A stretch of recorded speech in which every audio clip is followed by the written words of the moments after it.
Morning, friends. The passion for gain was their universal passion. After all, in the absence of any checking up, such power was inevitably used for personal enrichment. One would have had to be holy to refrain. If we were able to discover the hidden motivation behind individual arrests, we would be astounded to find that, granted the rules governing arrest in general, 75% of the time the particular choice of whom to arrest, the personal task to die, was determined by human greed and vengefulness. And of that 75%, half were the result of material self-interest on the part of the local NKVD, and of course the prosecutor too, for on this point I do not distinguish between them. How, for example, did V.G. Vlasov's 19-year-long journey through the archipelago begin? As head of the district consumer cooperatives, he arranged a sale of textiles for the activists of the local party organization. These materials were of a sort and quality which no one nowadays would even touch. No one was bothered, of course, by the fact that this sale was not open to the general public. But the prosecutor's wife was unable to buy any. She wasn't there at the time. Prosecutor Rusov himself had been shy about approaching the counter, and Vlasov hadn't thought to say, "I'll set some aside for you." In fact, given his character, he never would have said this anyway. Furthermore, Prosecutor Rusov had invited a friend to dine in the restricted party dining room. Such restricted dining rooms used to exist in the 30s. This friend of his was not high enough in rank to be admitted there, and the dining room manager refused to serve him. The prosecutor demanded that Vlasov punish the manager, and Vlasov refused. Vlasov also managed to insult the district NKVD just as painfully, and he was therefore added to the rightist opposition. The motivations and actions of the Blue Caps were sometimes so petty that one can only be astounded. Security officer Senchenko took a map case and dispatch case from an officer he'd arrested and started to use them right in his presence, and by manipulating the documentation he took a pair of foreign gloves from another prisoner. When the armies were advancing, the Blue Caps were especially irritated because they got only second pick of the booty. The counterintelligence officer of the 49th Army who arrested me had a yen for my cigarette case, and it wasn't even a cigarette case but a small German army box, of a tempting scarlet, however. And because of that piece of shit he carried out a whole maneuver. As his first step, he omitted it from the list of belongings that were confiscated from me. "You can keep it." He thereupon ordered me to be searched again, knowing all the time that it was all I had in my pockets. "Aha, what's that? Take it away." And to prevent my protests, put him in the punishment cell. What Tsarist gendarme would have dared behave that way toward a defender of the fatherland? Every interrogator was given an allowance of a certain number of cigarettes to encourage those willing to confess and to reward stool pigeons. Some of them kept all the cigarettes for themselves. Even in accounting for hours spent in interrogating, they used to cheat. They got higher pay for night work, and we used to note the way they wrote down more hours on the night interrogations than they really spent. Interrogator Fyodorov, Reshety Station, P.O. Box number 235, stole a wristwatch while searching the apartment of the free person Korzukin. During the Leningrad blockade, interrogator Nikolai Fyodorovich Khrushchev told Yelizaveta Viktorovna Stakovich, wife of the prisoner he was interrogating, K.I. Stakovich, "I want a quilt, bring it to me." When she replied, "All our warm things are in the room they've sealed," he went to her apartment and, without breaking the state security seal on the lock, unscrewed the entire doorknob. "That's how the MGB works," he explained gaily. And he went in and began to collect the warm things, shoving some crystal in his pockets at the same time. She herself tried to get whatever she could out of the room, but he stopped her. "That's enough for you," and he kept on raking in the booty. There's an end to such cases. One could issue 1,000 white papers, and beginning in 1918, too. There's no end to such cases. One would need only to question systematically former prisoners and their wives. Maybe there are and were Blue Caps who never stole anything or appropriated anything for themselves, but I find it impossible to imagine one. I simply do not understand, given the Blue Caps' philosophy of life, what there was to restrain them if they liked some particular thing. Way back at the beginning of the 30s, when all of us were marching around in the German uniforms of the Red Youth Front, and were building the first 5-year plan, they were spending their evenings in salons like the one in the apartment of Concordia Ios. behaving like members of the nobility or Westerners, and their lady friends were showing off their foreign clothes. Where were they getting those clothes? Here are their family names, and one might almost think they were hired because of those names. For example, in the Kemerovo Provincial State Security Administration there were a prosecutor named Trutnev, Drone, a chief of the interrogation section, Major Shkurkin, self-server, his deputy, Lieutenant Colonel Balandin, Soupy, an interrogator Skorokovatov, quick-grabber. When all is said and done, one could not invent names more appropriate, and they were all right there together. I need hardly bother to mention again Volkopayalov, wolfskin stretcher, or Grabishchenko, plunderer. Are we to assume that nothing at all is expressed in people's family names in such a concentration of them? Again, the prisoner's faulty memory. Korneyev has forgotten the name of the colonel of state security who was also Concordia Ios's friend. They both knew her, it turned out, who was in the Vladimir detention prison at the same time of Korneyev.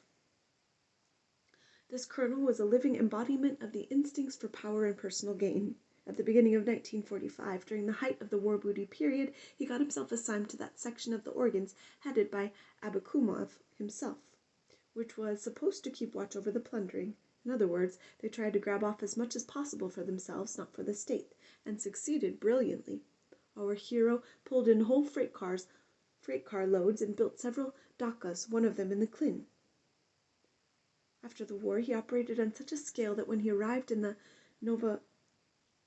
Novosibirsk station, he ordered all the customers chased out of the station restaurant and had girls and women rounded up and forced to dance naked on the tables to entertain him and his drinking companions. He would have gotten away with this too, but he violated another important rule. Like Khrushchev, he went against his own kind. Khrushchev deceived the organs, and this colonel did perhaps even worse. He laid bets on which wives he could seduce, and not just ordinary wives, but the wives of his colleagues in the security police. And he was not forgiven. He was sentenced to a political prison under Article 58, and was serving out his time fuming at their having dared to arrest him. He had no doubt they would change their minds, and perhaps they did. That dread fate, to be thrown into prison themselves, was not such a rarity for the Blue Caps. There was no genuine insurance against it, but somehow these men were slow to sense the lessons of the past. Once again, this was probably due to their having no higher powers of reason. Their low-grade intellect would tell them, "It happens only rarely. Very few get caught. It may pass me by. My friends won't let me down." Friends, as a matter of fact, did try not to leave their friends in a bad spot. They had their own unspoken understanding, at least to arrange favorable conditions for friends. This was the case, for example, of Colonel I.Y.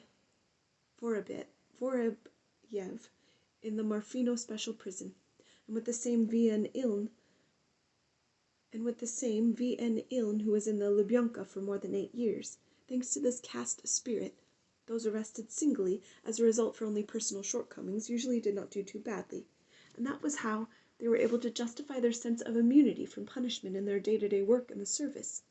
But there were several known cases in camp when camp security officers were tossed into ordinary camps to serve out their sentences.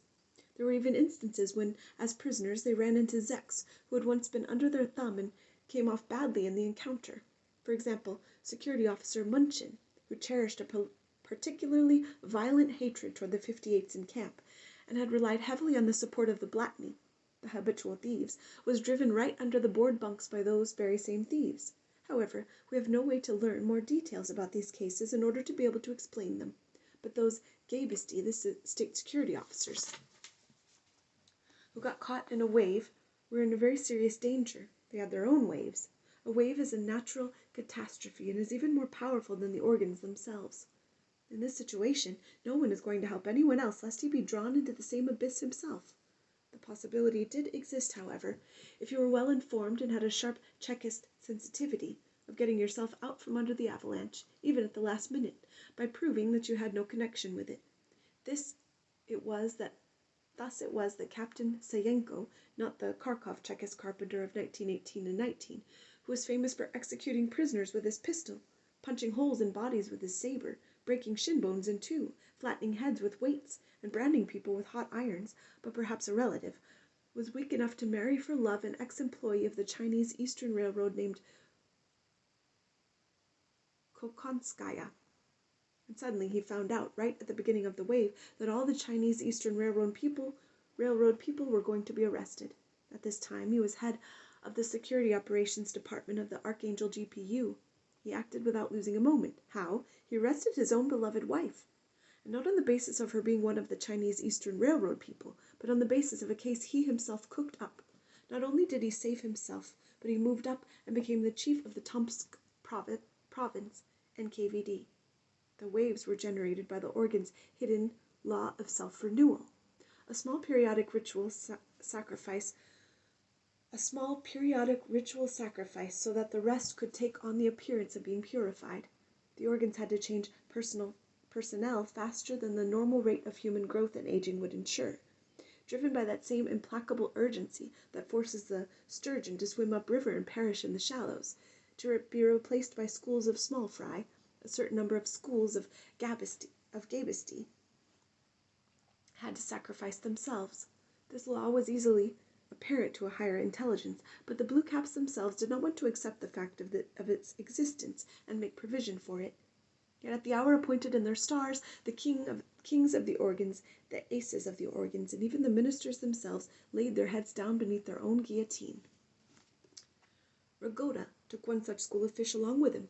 No doubt many of those whose glorious names we shall come to admire when we come to the White Sea Canal were taken in the school, and their names thenceforward expunged from the poetic eulogies. Very shortly, a second school accompanied the short-lived Yezhov. Some of the finest cavaliers in 1937 vanished in this one. Yet one ought not to exaggerate their number. It did not by any means include all the best. Yezhov himself was beaten during his interrogation. He was pitiful. And Gulag was orphaned during this wave of arrests. For example, arrests with Yezhov were the chief of the financial administration of Gulag, the chief of the medical administration of Gulag, the chief of the guard service of Gulag, and even the chief of the security operations department of Gulag, who oversaw the work of the camp godfathers. And later there was the school of Beria. The corpulent, conceited Abakumov had fallen earlier separately. Some day, if the archives were not destroyed, the historians of the organs will recount all this step by step, with all the figures and all their glittering names. Therefore, I am going to write only briefly about Ryumin and Abakumov, a story I learned only by chance. I will not repeat what I have already written about them in the first circle.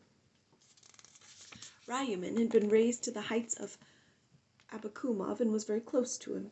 At the end of 1952, he came to Abakumov with the sensational report that Professor Ettinger, a physician, had confessed to intentional malpractice when treating Zadnov and Sherbakov with the purpose of killing them. Abakumov refused to believe him. He knew the whole cookery and decided Ryumin was getting too big for his britches, but Ryumin had a better idea of what Stalin wanted. To verify the story, they arranged to cross-question Ettinger that very evening, but each of them drew different conclusions from his testimony. Abakumov concluded that there was no such thing as a doctor's case, and Ryumin concluded that there was. A second attempt at verification was to take place the following morning, but thanks to the miraculous attributes of the nighttime institution, Ettinger died that very night. In the morning, Ryumin, bypassing Abakumov and without his knowledge, telephoned the Central Committee and asked for an appointment with Stalin. My own opinion, however, is that this was not his own decisive step. Ryumin's decisive action, following which his life hung in the balance, was in not going along with Abakumov earlier, and perhaps in having Ettinger killed that same night. Who knows the secrets of those courtyards? Had Ryumin's contact with Stalin begun earlier, perhaps? Stalin received Ryumin, set in motion by the doctor's case, and arrested Abakumov. From that point on, it would seem that Ryumin conducted the doctor's case independently and even despite Beria. There were signs before Stalin's death that Beria was in danger, and perhaps it was he who arranged to have Stalin done away with. One of the first acts of the new government was to dismiss the doctor's case. At that time, Ryumin was arrested, while Beria was still in power, and Abakumov was not released. At the Lubyanka, a new order of things was introduced, and for the first time in its entire existence a prosecutor crossed its threshold. D. Terekov. Imprisoned, Ryumin was fidgety and subservient. "I am not guilty. I am here for no reason." He asked to be interrogated. As was his custom, he was sucking a hard candy at the time, and when Terekov rebuked him for it, he spat it out in the palm of his hand. "Pardon me." As we have already reported, Abakumov roared with laughter. Hocus pocus! Terekov showed him the document authorizing him to inspect the internal prison of the Ministry of State Security.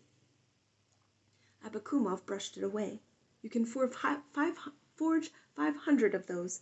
As an organizational patriot, he was principally offended not by being in prison, but by this encroachment on the power of the organs, which could not be subordinate to anything in the world. In July 1953, Ryumin was tried in Moscow and shot, and Abakumov remained in prison. During one interrogation he said to Terekov, "Your eyes are too beautiful. I am going to be sorry to have to shoot you. Leave my case alone. Leave it while you still have time." On another occasion, Terekov called him in and handed him the newspaper which carried the announcement of Beria's exposure. At the time it was virtually a cosmic upheaval. Abakumov read it, and with not so much as a twitch of an eyebrow, he turned the page and started to read the sports news. On another occasion, during an interrogation in the presence of a high-ranking Gabist who had in the recent past been his subordinate, Abakumov asked him, "How could you have permitted the investigation of the Beria case to be conducted by the prosecutor's office instead of by the MGB?" Everything in his own domain kept nagging him. He went on, "Do you really believe they are going to put me, the Minister of State Security, on trial?" The answer was yes. And he replied, "Then put on your top hat, the organs are finished." He was, of course, too pessimistic, uneducated courier that he was. But when he was in the Lubyanka, Abakumov was not afraid of being tried, he was afraid of being poisoned. This too showed what a worthy son of the organs he was. He started to reject the prison food altogether, and would eat only eggs that he bought from the prison store. In this case he simply lacked technical imagination. He thought one couldn't poison eggs. The only books he borrowed from the well-stocked Lubyanka library were the works of, believe it or not, Stalin, who had imprisoned him. But in all likelihood this was for show rather than the result of any calculation if Stalin's adherents would gain power. He spent 2 years in prison. Why didn't they release him? The question is not a naive one. In terms of his crimes against humanity, he was over his head in blood. But he was not the only one, and all the others came out of it safe and sound.